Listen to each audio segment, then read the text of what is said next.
Minecraft o'yinga nayzlarni endigina qo'shdi va hamma uni hozirgacha bo'lgan eng kuchli qurol ekanligini aytmoqda. Lekin men uning aslida qanchalik kuchli ekanligiga qiziqayapman. Biroq hali hech kim nayzani haqiqiy qobiliyatlarini sinab ko'rmadi. Shuning uchun dunyoyimni tezda yangilashga, yangi nayzani yasashga va barcha aql bovar qilmas savollarga javob topishga harakat qilaman. Masalan, nechta mobni o'ldirishi mumkin va eng yuqori zarari qancha bo'lishi mumkin va bir urinishda ajdarxonni yenga oladimi va boshqa savollar. Albatta oxirida do'stimni chaqirib, nayza menda borligini bildirmasdan PvPda uning qanchalik yaxshiligini sinab ko'raman. Nima, yana cheat qilyapsanmi? Xo'sh, biz Minecraftning yangi versiyasidamiz va javob topilishi kerak bo'lgan birinchi savol shuki, albatta nayzani yasay olamizmi? Xo'sh, tayoqni oldim va craft ham paydo bo'ldi. O'ylashimcha, uni har qanday rudadan yasasa bo'ladi. Shuning uchun barchasini, jumladan toshni ham oldim. To'xtang, zumraddan ham yasasa bo'ladimi? Yo'q, balkim lazurit. Nega buni o'ylashmagan? Xo'sh, ametist ham bo'lmas ekan. Xo'p, siz nayzani faqat mana shu 5 ta narsadan yasay olasiz. Albatta olmoslikdan yasayman. Boshqa asboblar kabi buni neziritga aylantirishingiz ham mumkin. Va nihoyat nayzaga ham ega bo'ldik. Men undan birinchi marta foydalanyapman. Xo'sh, tekshirib ko'ramiz.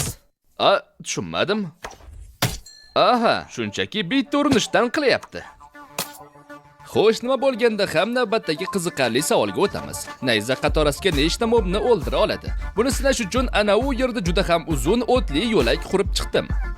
Keling, tovuqlarni olaman, chunki tovuqlarni uzun qator bilan qilish juda ham oson. Endi ularni qochib ketmasligini ta'minlaymiz.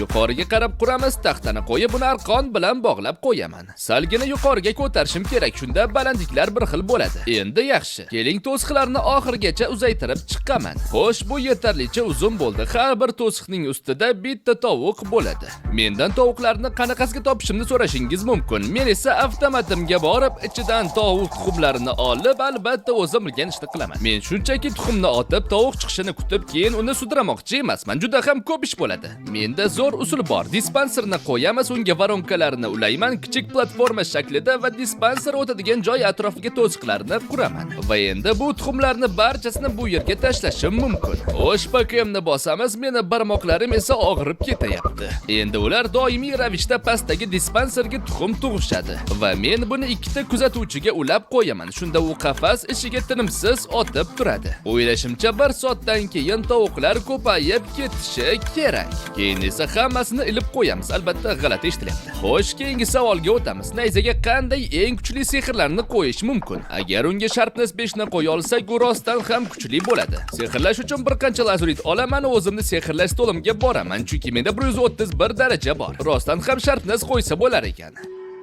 Yo, sharpness va looting nima? Looting ham qo'ysa bo'lar ekan. Looting yaxshi. Men tashlanish sehri haqida eshitmagandim. Menimcha bu faqat nayzalar uchun mo'ljallangan. Ajoyib. Qani bosdik.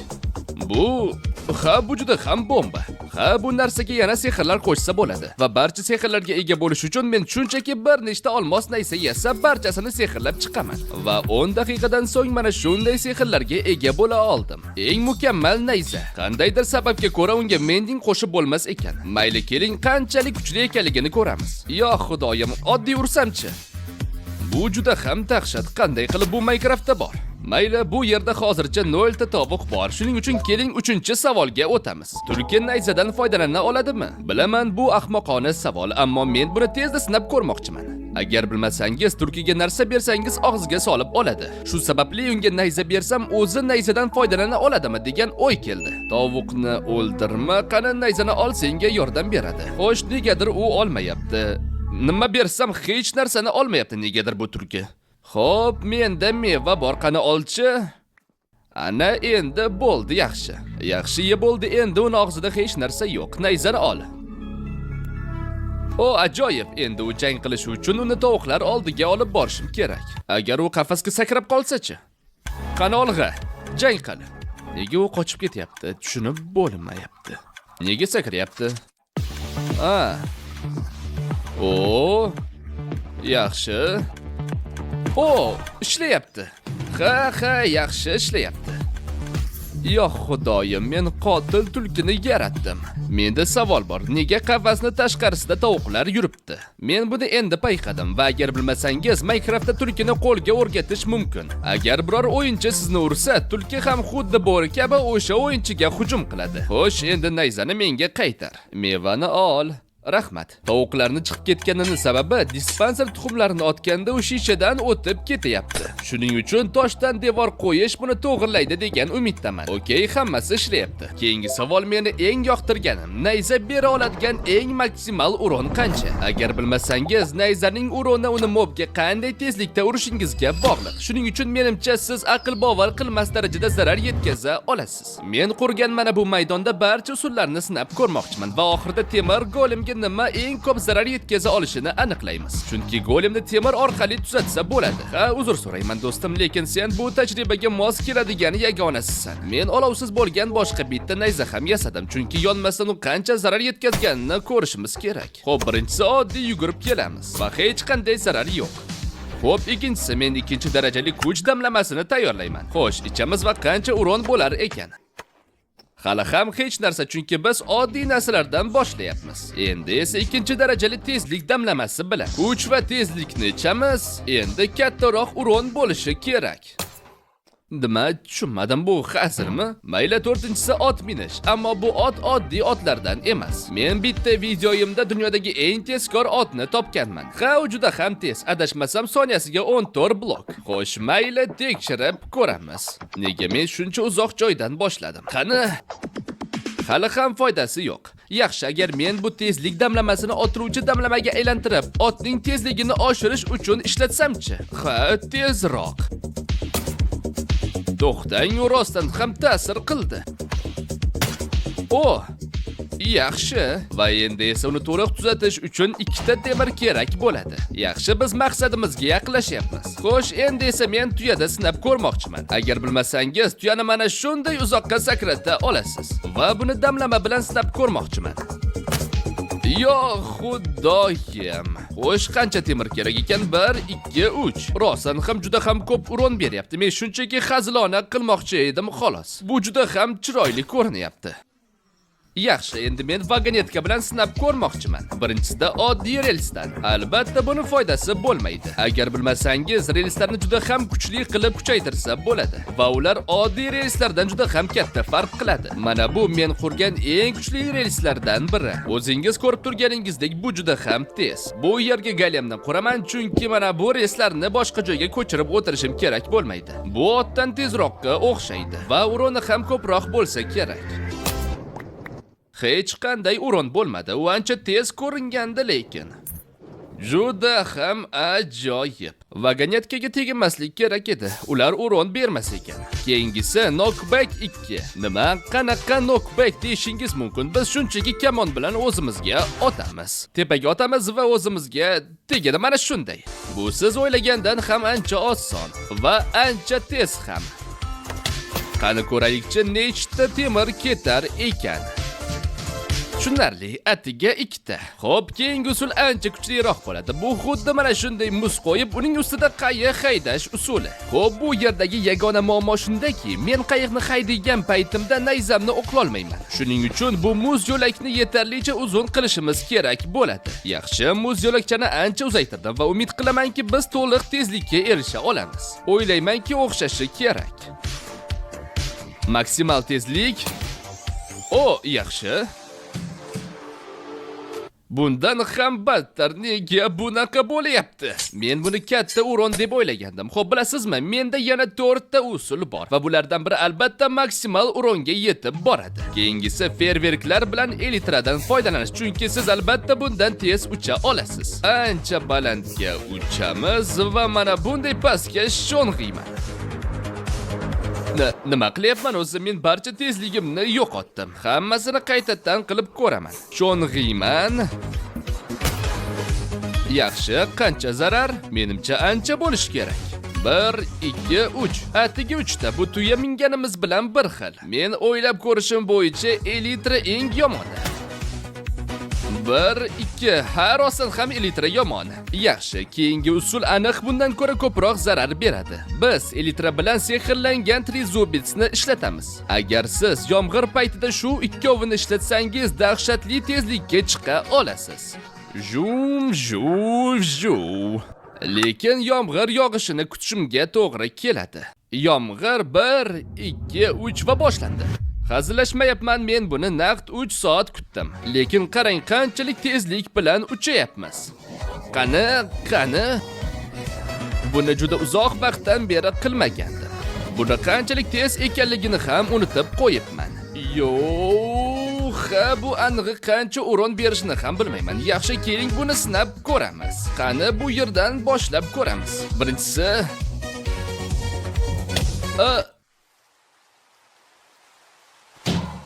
bo'lishi mumkin emas. Xo'p, qani boshqatdan sinab ko'raman.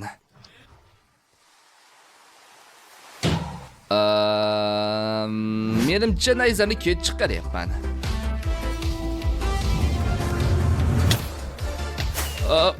Yaxshi, ish berdi. Men bitta zarbada o'ldirdim.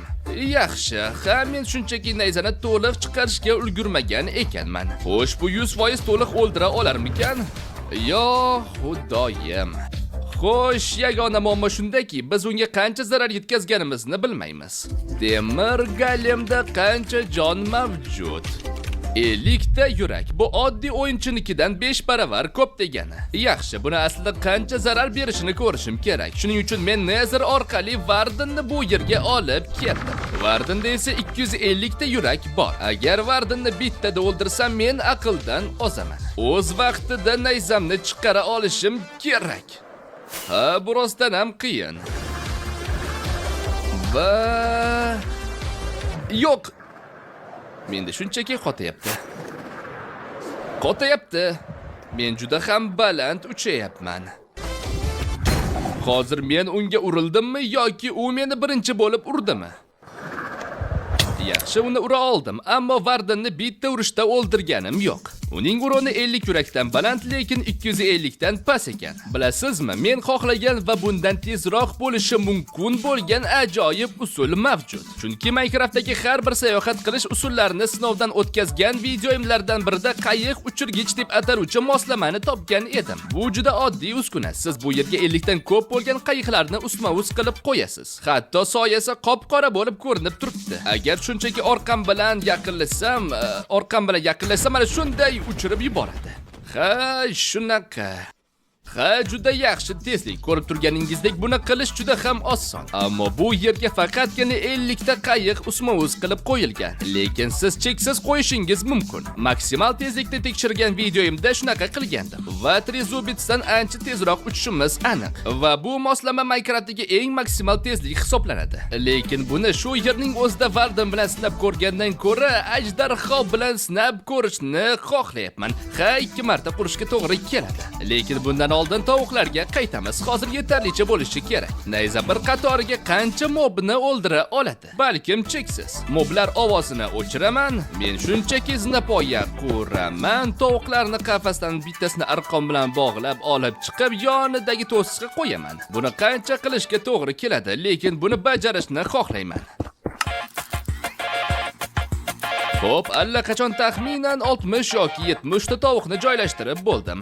Ochiqchasiga aytsam, o'ylaganimchalik unchalik uzoq vaqt olmadi. Sababi qilgan ishim faqat bir qancha tovuqni arqonga tutib olib, ularni ochiq to'siqlar oldiga olib keldim va bo'ldi. Va ko'p borib kelishimga to'g'ri kelmadi.